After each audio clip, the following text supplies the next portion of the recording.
We are Steve and Jill. Together, we've been buying and reselling land since the 90s. Our data-centric approach leaves our buyers asking, how can you sell it so cheap? Here on the Land Academy Show, We answer that and more. Steve and Jill here. Hey. Welcome to the Land Academy Show, entertaining land investment talk. I'm Stephen Jack Butala. And I'm Jill DeWitt, broadcasting from sweet Scottsdale, Arizona.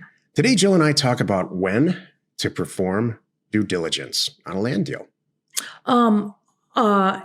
For every property before the mail goes out. This is a snarky little topic where we don't want you to waste time. Exactly. We only want you to do due diligence on properties that have already I'm going to help you. passed the financial test first. I'm going to help you. We got this. But before we get into it, let's take a question posted by one of our members on the landinvestors.com online community. It's free. If you're already on a Land Academy member, please join us on Discord. Cool. Mike wrote, "Hi guys, I'm trying to conduct my due diligence on a property that I got a response on today." Thank you. What the heck was that? Oh my God. If Could you imagine? Wait, I got to say this. Can you imagine if we walked around it like that in life? Let's do it. Let's do it all show today. A whole episode funny. today. Hey, what do you want for lunch? What do you want for lunch? I'm sure there's people like that. This is awful. Let's do it right now. It's annoying and funny. It's annoying and funny.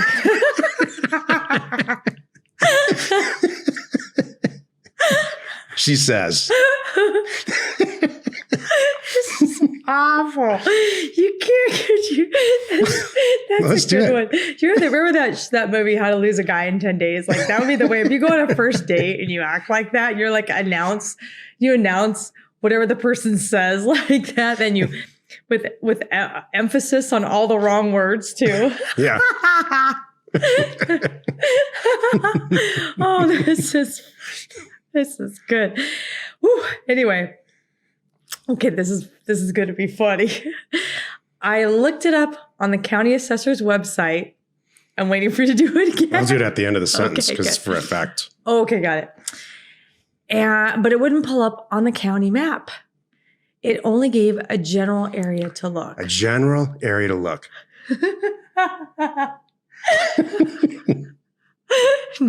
No luck. I took the APN from the county data and I tried to look it up on the parcel fact. Still no luck. Any suggestions on a workaround for this issue? I also tried calling the county assessor, but they were not any help either. Thanks.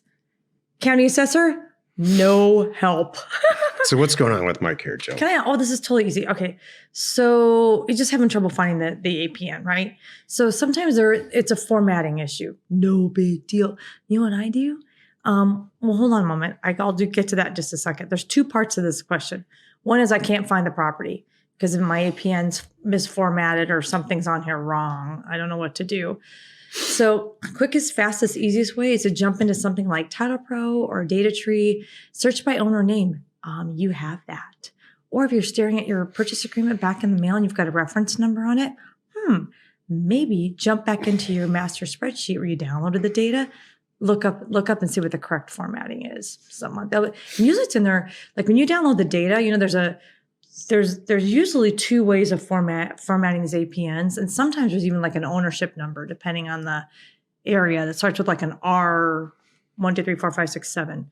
You might be able to find it like that. But my easiest way is just go search by owner last name, and then you can find it in one of the other sources and go, oh, you take off the first 2 zeros, you drop the last 0. It's usually something little like that.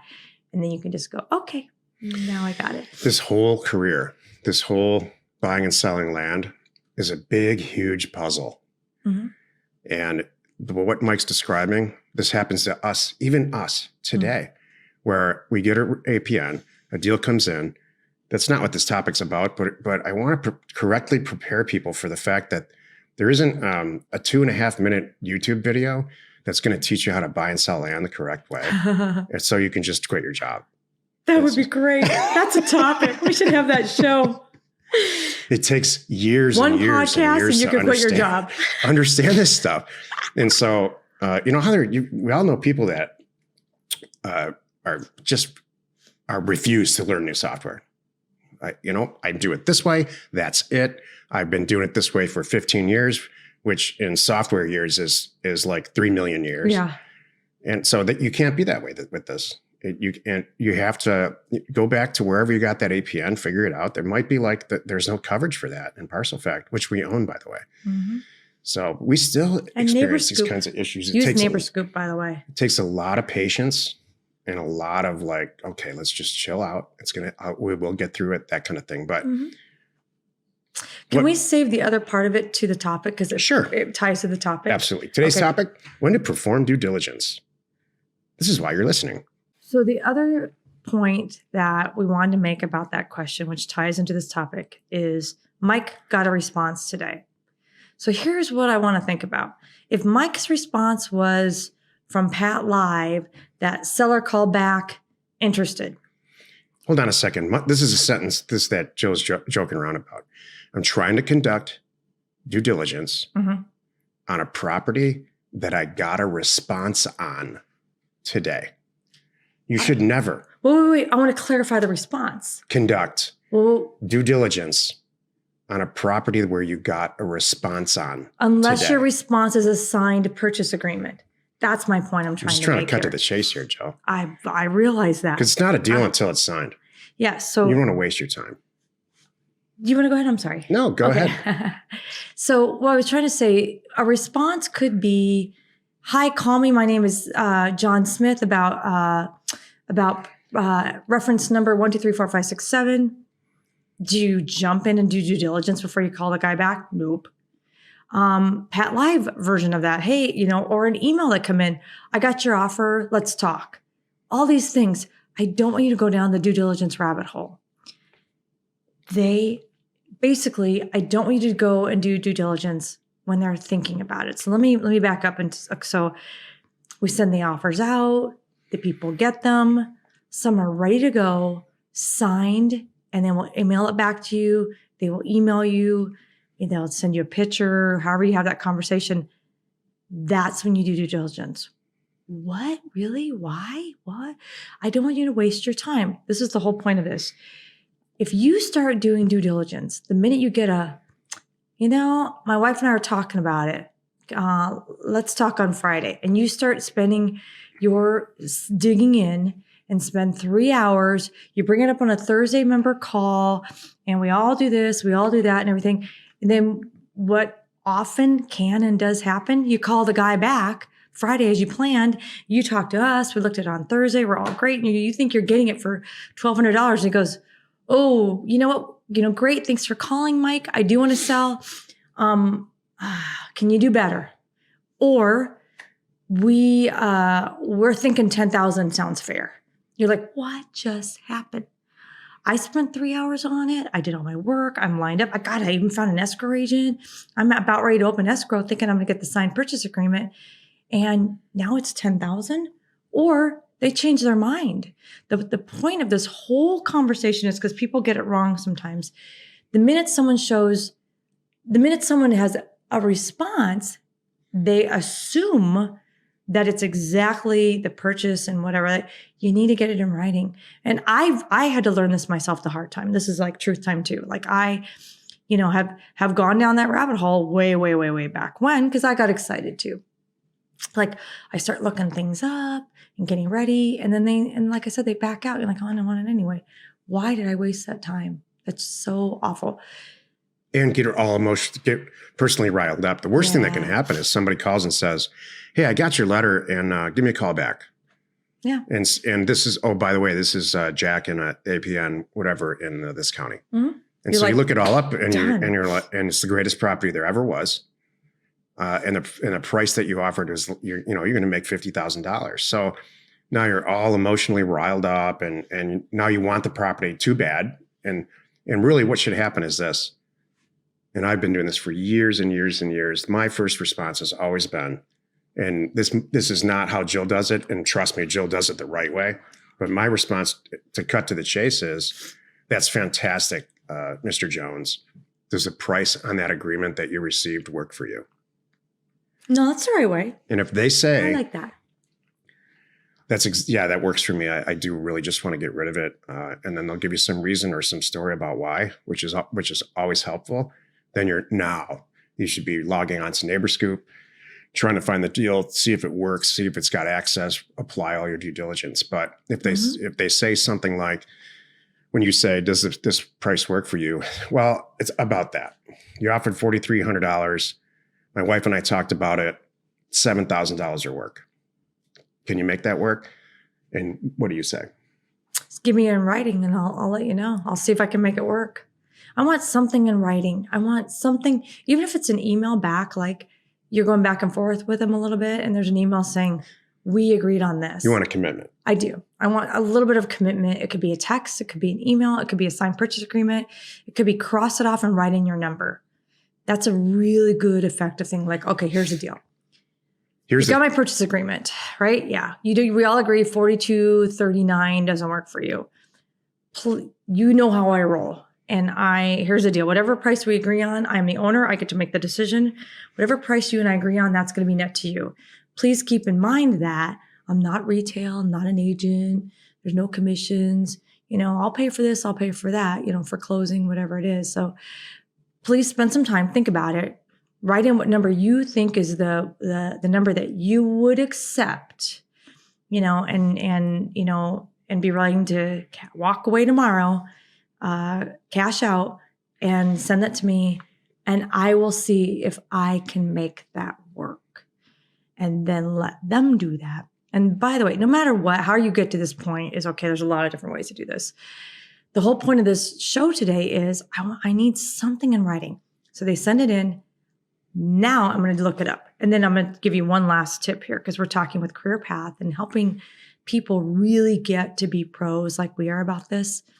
Don't chase something shiny. The minute it comes in, I don't need to drop everything and look it up. I know that's our first instinct, right? In a perfect world, you look at everything, maybe Monday, Wednesday, Friday between 9 and 10 a.m. That's your deal review time, something like that. If you really want to get ahead. It's great advice. Thank you. Start making some systems because otherwise every time one comes in, you get distracted. You're looking at this and then next thing you know, the whole day's gone by and you've just been a crazy person running around looking at deals and you didn't get the deeds out you needed to get out and you didn't post the property you need to post and things like that. So be efficient and just do it when they have a number and you're serious about it. When they've made some type of commitment, that's the time to start digging in to see if you want to do the deal. Right.